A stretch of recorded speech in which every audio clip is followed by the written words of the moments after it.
Welcome back. In the last module, we learned about the physical infrastructure and network services that are used in an IT organization. In this lesson, we're going to discuss the other services that make up an IT infrastructure: the software and the platform services. Software services are the services that employees use that allow them to do their daily job functions. This can include applications like word processors, internet browsers, email clients, chat clients, and so on. Platform services provide a platform for developers to code, build and manage software applications. This way, developers don't have to deal with operating system maintenance and other services that are needed to use for the platform tools. When managing IT infrastructure, it's important that you implement software services for your users to enable their productivity. Depending on what type of company you may manage, you may also need to manage platform services for software developers. Software services include a wide range of functions. We'll cover the major ones here. First up is communication services, which enable employees in a company to talk to one another. Then, there's security services, which add a layer of security protection to our IT infrastructure.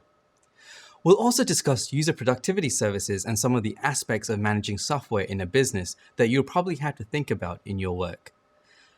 There's lots of software out there that's used for intercompany communication, like email or phone communication. These are important communication services, but in this video, we're only going to discuss software that's used in instant communication. Instant communication has drastically changed how we communicate in both our personal lives and in the workplace. We can have multiple conversations with different people in real time using chat applications. You probably use something like Facebook Messenger on your smartphones to chat with your friends. In a business setting, there are similar methods of instant communication. The first is Internet Channel Relay, or IRC, which is a protocol that's used for chat messages. IRC operates in a client-server model, so lots of IRC client software can be used to connect to an IRC server. IRC was widely used in the 1990s as a way to facilitate all kinds of chats, group chats, individual chats, and more. It's not as widely used today, given the wave of social media instant chat messages, but if you're considering setting up an IRC, it is a free alternative to other chat applications. Paid-for options are another method of instant communication. There are a lot more sophisticated and advanced chat applications out there that offer enterprise support. A few popular options are HipChat and Slack. You can read more about these in the supplemental reading. There are also other communication protocols called OpenIM protocols that are widely used and integrated into different communication applications. One of the most popular communication protocol is XMPP, or Extensible Messaging and Presence Protocol. It's an open source protocol used in instant messaging applications and social networking services. XMPP is even used in Internet of Things applications, among other things. A few popular and free applications that use XMPP are Pigeon and Adium. Feel free to check out more about these alternatives in the supplemental reading right after this video. Instant communication is a fantastic tool you can use to promote team collaboration and efficiency. When managing an IT infrastructure, it should be one of the communication services that you consider implementing for your organization. They'll definitely thank you, maybe even over instant communication.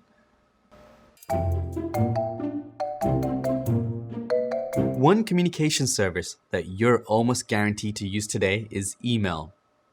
We use email for a wide range of communication. In an enterprise setting, it's important for a sysadmin or a sole IT support specialist to be able to configure email services for the company.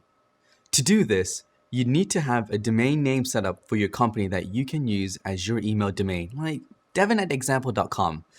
When you send or receive email, you want to use this email address. There are two ways to set up email for a company. The first is to run your own managed server. Using this option, you set up the email server software on a server. Then, you create a DNS record for your mail server. There are different DNS records. Remember that the A record is used for host names, but for email servers, we use MX for the mail exchange record. Email server setup can be one of the most complicated servers to set up for a sysadmin. You have to get the email to actually work, protect your email addresses from spam, filter out viruses, and more. If you'd like to learn more about setting up an email server, check out the next reading.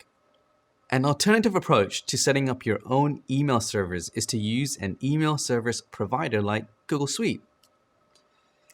These service providers allow you to create email inboxes and more by paying a monthly fee for every user in your organization. This ties you into the Gmail webmail client and allows you to access your email from anywhere, as long as you're connected to the internet. Whatever option you choose, you'll have to understand the differences between email protocols when you set up your email accounts. There are lots of email protocols out there, but we'll only do a rundown of the more common ones you'll hear about: POP3, IMAP, and SMTP.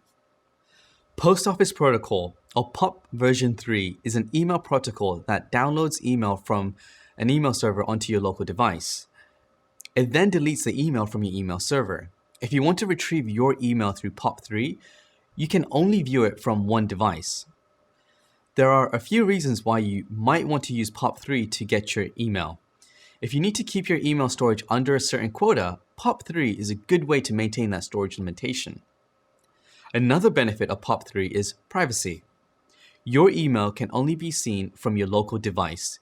If storage limitations and security are a concern for you, you might want to consider using POP3 over something like IMAP.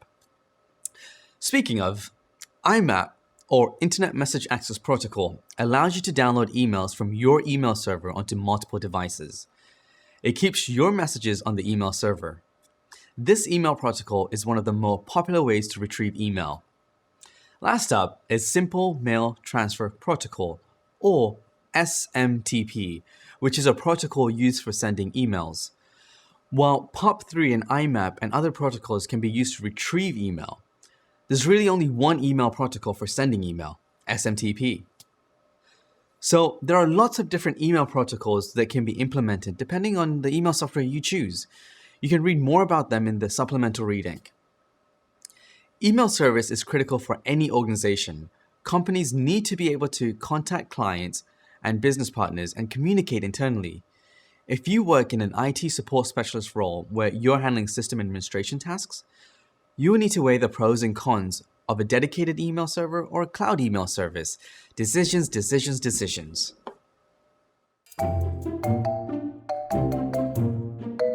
In any organization, the software that employees need to do their job is the software that an IT support specialist managing IT infrastructure needs to provide. Depending on the organization, you might need to get your users things like software development programs, word processing, graphical editors, finance software, and so on. Whatever software you provide, there are different things to consider when using it in a commercial setting that might not have crossed your mind when you've used a similar software personally. Remember when we discussed software licensing in an earlier lesson? When you use software, you're doing so under the agreement of the developer's license. For example, when you use open source software, the license agreement usually says that it's free to use, share, and modify. When software is used as a consumer, agreements can say that only a specific person can use the software.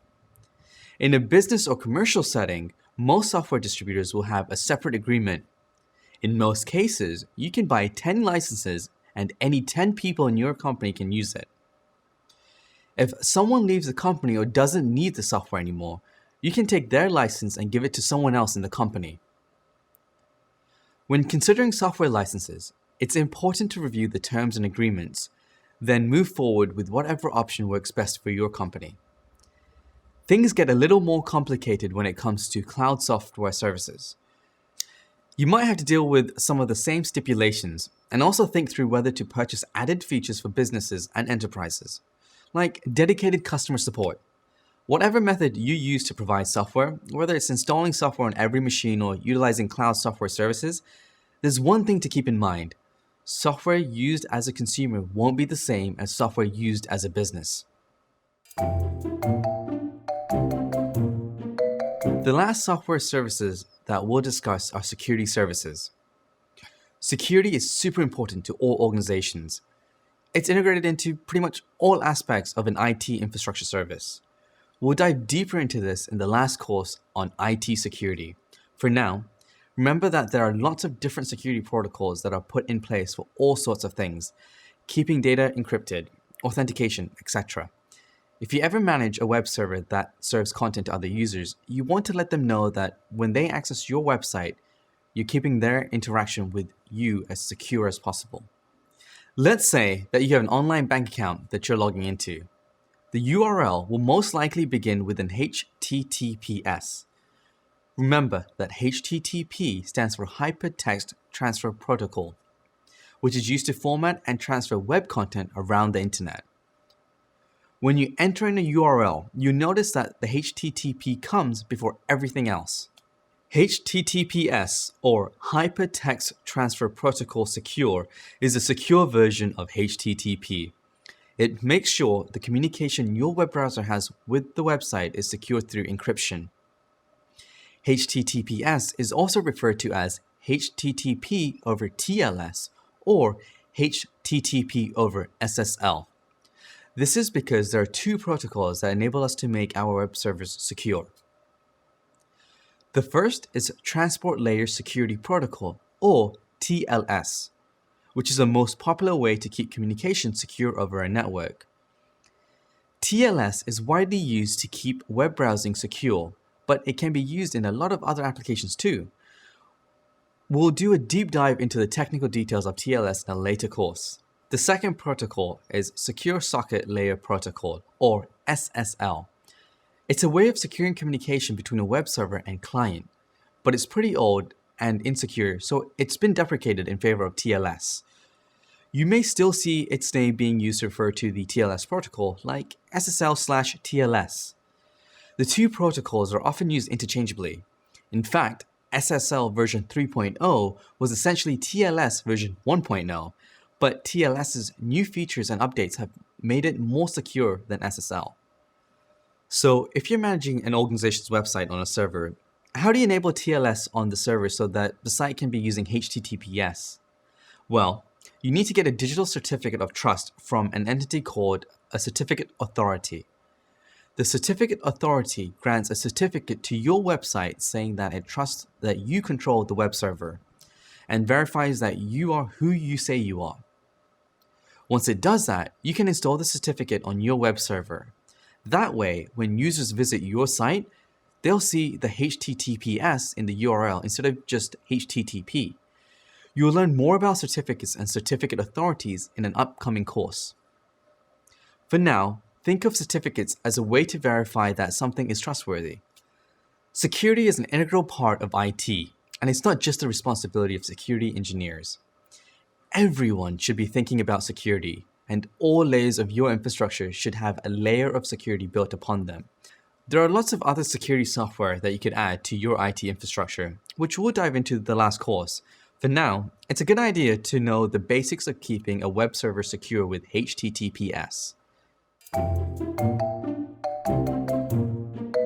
In the operating systems course, we discussed files in depth and how we use and modify them on our OSs. In this lesson, we're going to run down some of the file services we can use that will allow us to be productive as an organization. Employees need to be able to share files with each other, whether that's to collaborate or exchange information. We talked about shared folders in Windows in the last course, but in this lesson, we're going to talk about more scalable and efficient ways to share data. Enter file storage services. File storage services allow us to centrally store files and manage access between files and groups. You can set up a file storage server that will let users access a shared directory to modify or add files, and much more. In the next lesson, we'll go into depth on two of the more popular ways you can use to manage, store, and share files over a network. The other way to maintain a file storage service is by using a cloud file storage provider. There are lots of providers that offer secure and easily managed file storage. You can read about some of the more popular ones in the supplemental reading. For now, let's see how to manage a file storage service ourselves. In the last course, we mentioned that very few file systems can be used across all major operating systems. FAT32 is a popular file system that's compatible with Windows, Linux, and Mac OSs. But it has severe limitations on the amount of data you can store on a volume. What happens if you have multiple users that want to share files between each other? Well, They need to store the files somewhere and they need to be able to retrieve the files over a network. Network File System, or NFS, allows us to do this. It's a protocol that enables files to be shared over a network. The file system is compatible on all major operating systems. The easiest way to set up an NFS server is by using a Linux environment. You can install NFS server software, then modify the configuration files for the directories that you want to allow shared access to. Once you do that, the NFS service will be running in the background of the server. On each client machine that wants to access the server, you just mount the file system the way you would any other file system, except you'd use the host name instead of a physical disk device. From there, you can access the shared directory like you would any other folder on your computer. Check out the next supplementary reading for some examples of NFS server software you can configure for Linux. NFS is a good solution to file sharing within a network, but as with anything on a network, heavy usage will slow down the file system. While NFS works with all major operating systems, there are still interoperability issues with Windows. If your fleet consists mostly Windows machines, you might want to look at using something like Samba. Samba services are similar to NFS since you can centrally share and manage file services. Also, all major operating systems can use a Samba file share. The only reason you might want to consider Samba over NFS is because it works better with Windows operating systems. It also includes other services that can be integrated with your organization, like printer services. We'll talk about printer services in an upcoming lesson. One thing to note is that you may hear the term Samba or SMB. These two are different. SMB is the protocol that Samba implements. You can read more about SMB in the supplemental reading. Fun fact, when you create a Windows shared folder, it's actually using the SMB protocol. Samba itself is a software service suite used for file services, which you can also read more about in the supplemental reading. There are lots of other file storage services that you can use, and you can read more about them in, wait for it, the supplemental reading. A relatively affordable solution for file storage hardware is to use a network attached storage, or NAS, pronounced NAS, instead of setting up a dedicated server like you would other services. NASs are computers that are optimized for file storage.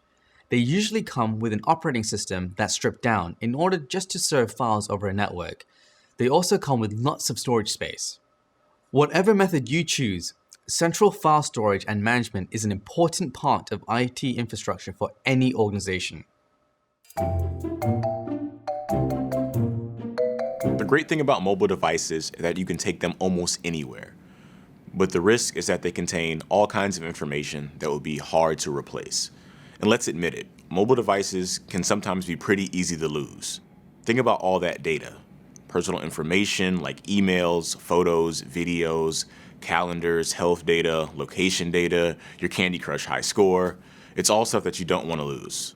So in this video, we're going to check out some ways that you can protect your valuable data, even if your mobile device is damaged, lost, or stolen. So how do we do this? For each type of important data on your mobile device, you want to make sure that the data is synchronized or synced with another location. When you synchronize data, you make sure that the data is the same in 2 or more places. How does this work? Well, if a calendar appointment is only stored on your device, then you need your device with you to view the appointment. Plus, if you lose access to the device, you'll lose all the appointment details. Now you'll have no idea what time you're supposed to be meeting your friend for coffee. But if you use a calendar that syncs your data, you're all good. A calendar that's signed into an online account will sync any schedule changes or new appointments to a central location in the cloud. If you sign into the calendar on another device, but using the same account, you'll see the same set of appointments. As an IT support specialist, it's important that you understand what data and which apps are critical to your organization, and also what's critical to the end users that you support. Most organizations will care about business data like email, calendars, and contact information. You might also have apps that manage documents, photos, videos, and so on. Your challenge is to make sure that if the device is lost, you can still recover the data. The best way to do this, and which you might be responsible for in your IT support role, is to make sure business-critical data is synced in at least 2 places. Lucky for us, many mobile apps automatically sync. In some cases, mobile apps already use the cloud as their canonical data source. For example, if you sign into an account for your email and calendar apps, they'll probably get all of their data from servers in the cloud or your organization's local IT infrastructure. If you lose your phone, you could just sign into the same account on a different device and get the exact same data. With an app like this, you won't lose any data if the device is damaged, lost, or stolen. It's pretty cool, right?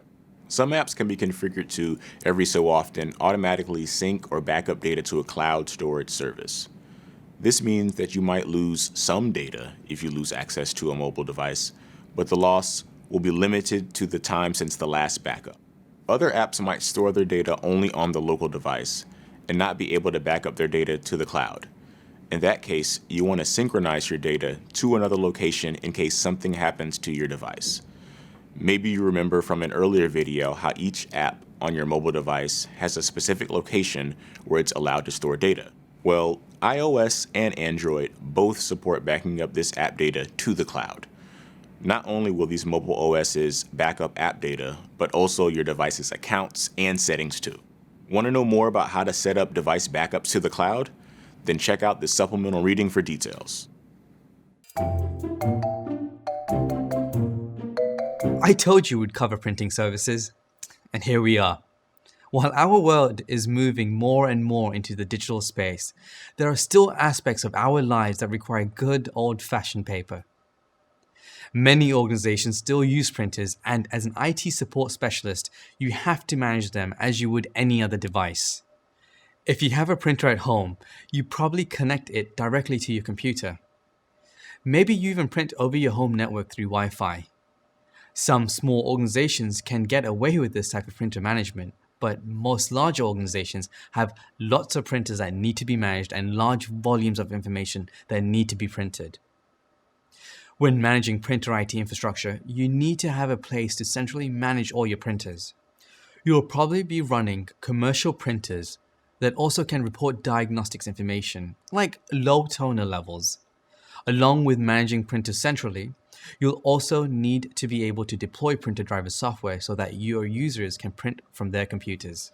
There are a few different ways that printers can be managed. Setting them up really depends on how many printers you have and how many people are in your company. In a small company with less than 100 people, setting up 1 or 2 commercial printers should be more than enough. To set up a print server, all you have to do is install a print service on a server.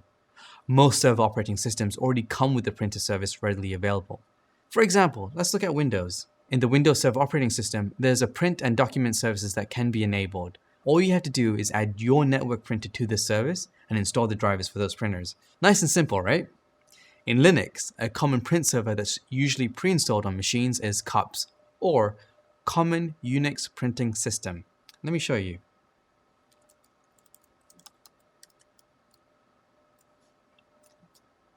CUPS allows you to easily manage printers from a simple web URL. You can read more about both the Windows Print and document services and CUPS in the next reading. When your print server is set up, you need to add the printer to the client machine. Just search by the printer server name, connect to the device, and start printing. There are lots of ways you can optimize this process. When you start learning about directory services, we'll take you through how to set rules up on machines so that the printer and their drivers are automatically installed on a client computer. Another way you can manage printers is by using a cloud service provider. This allows you to manage your printers through a web browser. It also lets your users print through a web browser, so no setup is involved on their machines. Printer setup is pretty easy to do. Most of it depends on what printer service you decide to go with.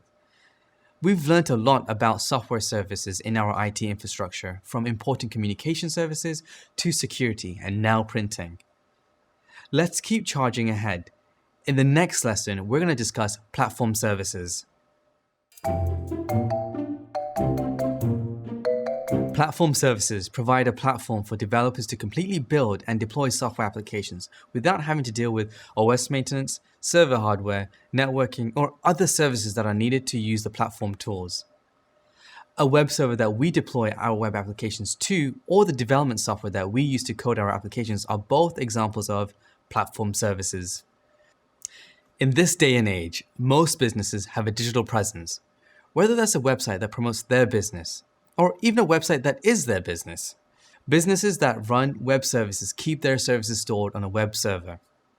A web server stores and serves content to clients through the internet.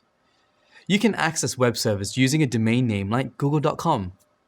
A web server itself stores web files and runs an HTTP service or HTTP server that processes HTTP requests. Remember that HTTP is how the web formats and transfers web pages. You can think of the web server as the physical server that stores web files and the HTTP server software. When your web browser makes a request to fetch a web page from a URL, it sends an HTTP request that gets processed by the HTTP server. Then, the HTTP server sends out an HTTP response with the content that you requested. There are a lot of popular HTTP server software out there, but the most widely used is the Apache HTTP server, most commonly referred to as Apache. Apache is free and open source. It helps serve a large percentage of web pages on the internet. Let's actually see how a web server serves content to the web. I'm going to install the Apache web server software on my Linux computer here. You don't have to understand the specifics of the setup. I just want you to see how easy it is to run a web service.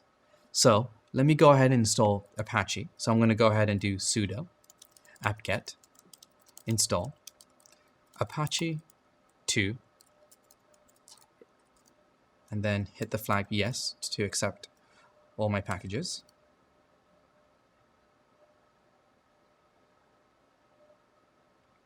Perfect. Now our web server service is running on our machine. We're actually able to start hosting web content. The machine that we're hosting our content on is, well, this machine right here.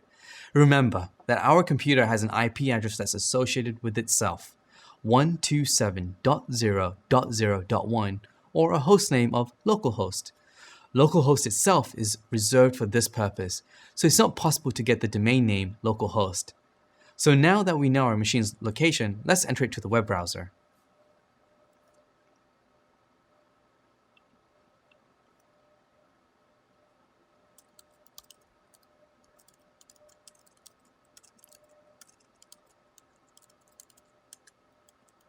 And here it is, our local web server content running on our machine. The files we see here come with the default Apache installation. But if we wanted to upload our own web content, we can just navigate to the directory where this is stored and replace it with our web content. Remember that since this content is hosted on our local machine, we will need to use DNS to let the world know that our web server exists. If you need a refresher on this, feel free to go back to the lesson on DNS services. That's a quick rundown of how web servers work. You can read more about Apache and other HTTP servers in the next supplemental reading. System administrators aren't responsible for creating the content that gets served, but they might be responsible for making sure that content is available. If you're an IT support specialist with a web service that needs to be managed, you should have a pretty good understanding of how it works. When you run a service that operates on the web, you need to have a web server that serves web pages to clients that request it, like we just covered. But you may also need to store information. Have you ever thought about what happens to your information when you create an account online for a website? Where do they store that info? Do they put it in a folder on a web server? If they do, you need to stop using that service immediately. Customer information, like news articles, videos, large amounts of text, image, or audio files generally get stored in a database. Databases allow us to store, query, filter, and manage large amounts of data. When you build a web product, you'll probably store the data in a database. Database servers consist of database software that's running that you're able to read and write from. Common database systems like MySQL and PostgreSQL are widely used in application and web development and data analytics. These database systems usually require knowledge of special languages or syntaxes to be able to parse and filter through large amounts of data. If you want to dig deeper into database systems, check out the next reading. Administrating and managing a database can be incredibly complex. Losing precious data could cost a company dearly. There's actually an entire job specialization within IT that deals with databases just like that, called database administrators. We won't talk about their role in this program, but if you're interested in learning more, you should know where to look, the supplemental reading.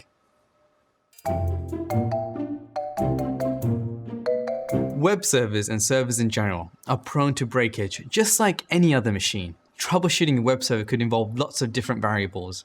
We won't discuss a specific troubleshooting scenario in this lesson, but we'll talk about some easy troubleshooting tools you can use to diagnose a faulty web server or browser, called HTTP status codes. When we want to go to google.com, our browser is sending an HTTP request to the HTTP server on the web server. In turn, we get an HTTP response. Sometimes this response returns the content that we want. Almost all the time, it will return a status message of the response. HTTP status codes are codes or numbers that indicate some sort of error or info messages that occurred when trying to access a web resource.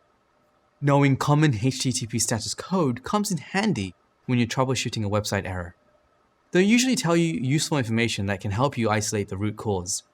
Here's a common HTTP status code you might recognize: the dreaded 404 not found. A 404 error indicates that the URL you entered doesn't point to anything.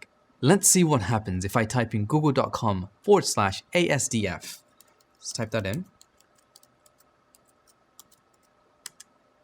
I get this error message: the requested URL/ASDF was not found on this server. That's exactly what I expected to happen. I typed in an address I knew didn't exist and the web server confirmed it for me. But how do we know it's a 404 error code? Depending on the website, HTTP error messages could be displayed right on the page when you try to access it. However, to be absolutely sure, you can just view the HTTP response itself. To do that, we'll have to do a bit of work. Browsers today have built-in tools that help people diagnose issues with the web browser or website itself. Since I'm using Chrome, I'm going to use the Chrome Developer Tools. Let me go ahead and do that. So I want to click on this, I get into Tools, and then click on Developer Tools. This will open up the Developer Tools side by side to my web browser. Developer Tools is a great resource for testing and debugging issues with the website or browser. We won't go through this tool though. If you want to learn more, you can check out the supplemental reading. For now, we just want to see the HTTP response code. To get to that, I'm going to go to the Network tab here and refresh my page. If I try to go to google.com/ASDF, I'll see the request I made in the left-hand side here. If I click that, I'll see the status code says 404 not found. Pretty neat, right? HTTP status codes that start with 4XX indicate an issue on the client side. The client tried to do something that it couldn't, like enter a bad URL, access something it wasn't authorized to do, etc. The other common HTTP status codes that you might see start with 5XX. These errors indicate an issue on the server side. The web server that hosts this web content is experiencing issues, and hopefully their server administrators are looking into it. HTTP status codes tell us more than just errors. They can also tell us when our request is successful, which is denoted by the codes that begin with 2XX. HTTP status codes can tell us a lot about an issue with the website. If you encounter one that you aren't familiar with, just look it up. It'll probably tell you exactly what the issue is. For a list of HTTP status codes, take a look at the supplemental reading. Now that you know more about the different services you can host on a cloud provider, let's talk about how to make the most of the cloud for your organization.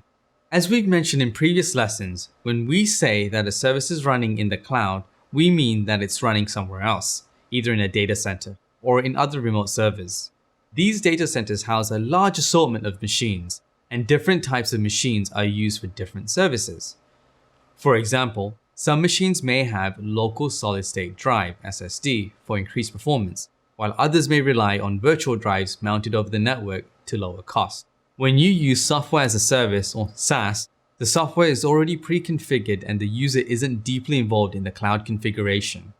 If you choose a cloud email solution like Gmail, a cloud storage solution like Dropbox, or a cloud productivity suite like Microsoft Office 365, there are only a small number of options for you to select or customize.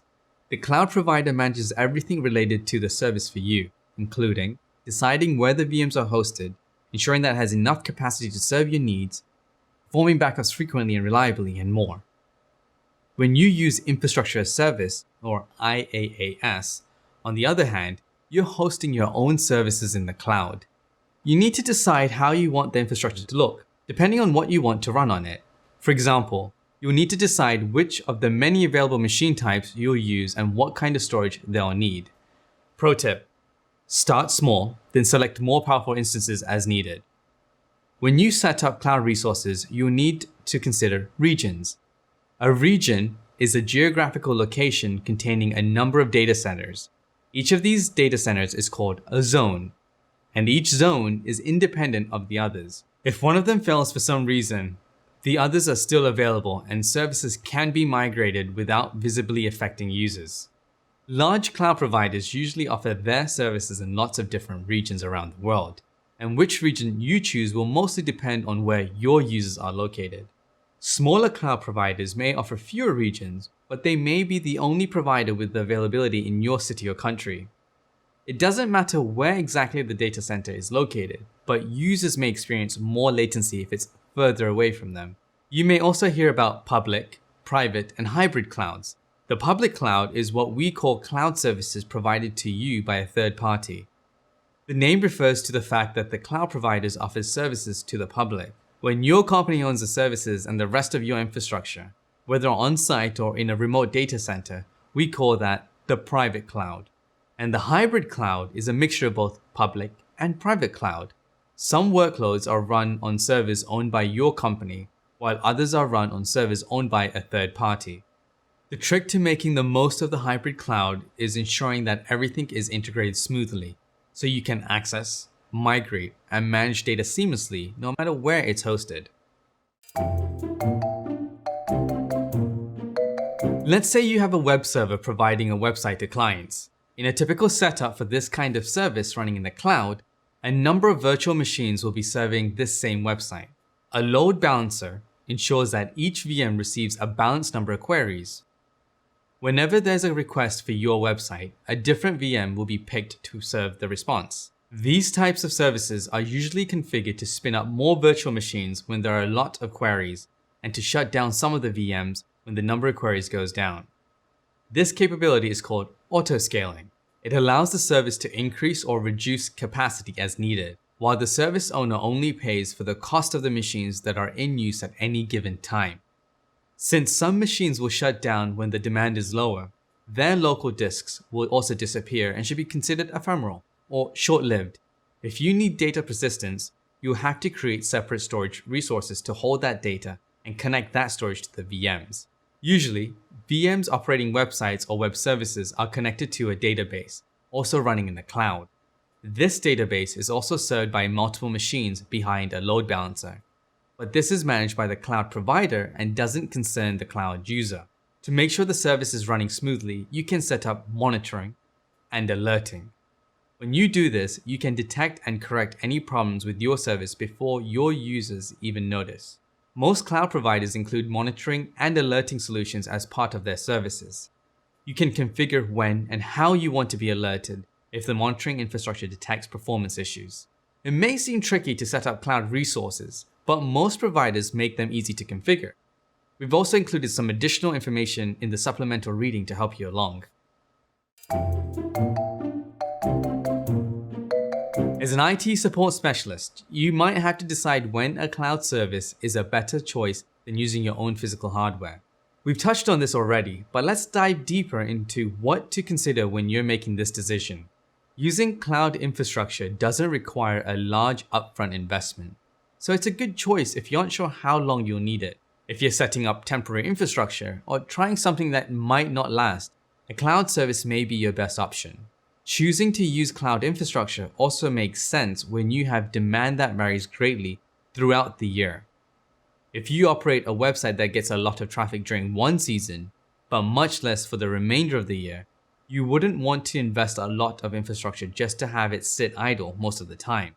Another reason to choose the cloud is geographical location. If your users, employees of your company or external users of your services are distributed around the world, having all of your servers on site won't satisfy their needs. You'll want to use a provider that has data centers in or close to the locations that you want to serve. Let's say you've decided that your use case fits the cloud model. How do you decide which of the many cloud providers to use? Take a look at your specific needs and compare the services offered by the various providers, and then figure out which one best serves your needs. Most cloud providers offer free trials, so it's a good idea to test them out to see if they meet your needs and to check how well your company's infrastructure integrates with the cloud providers. Finally, the technology in this space is evolving quickly. There are more services and solutions offered by cloud providers every year. So make sure you're up to date about the latest changes in the field before making a decision. That's it. Now you've got a better idea of what to think about when you want to move your services to the cloud. To help you practice these concepts, you'll be the one setting up the instances and the associated resources in the next quick lab exercises, instead of connecting to an already existing VM. Exciting, right? Well, you've done it again. You've covered a lot of information in this module about software and platform services. You've learned about IT infrastructure services that help a business stay productive, like communication services. You learned about security services that keep information secure between web browsers and servers. You also learned about platform services that are used to deliver application to users. In the next module, we'll talk about managing users, computers, and policies using directory services. You're doing an awesome job. I know we're covering a lot, but stick with it. You got this. Congratulations on finishing this lesson from the Google IT Support Certificate.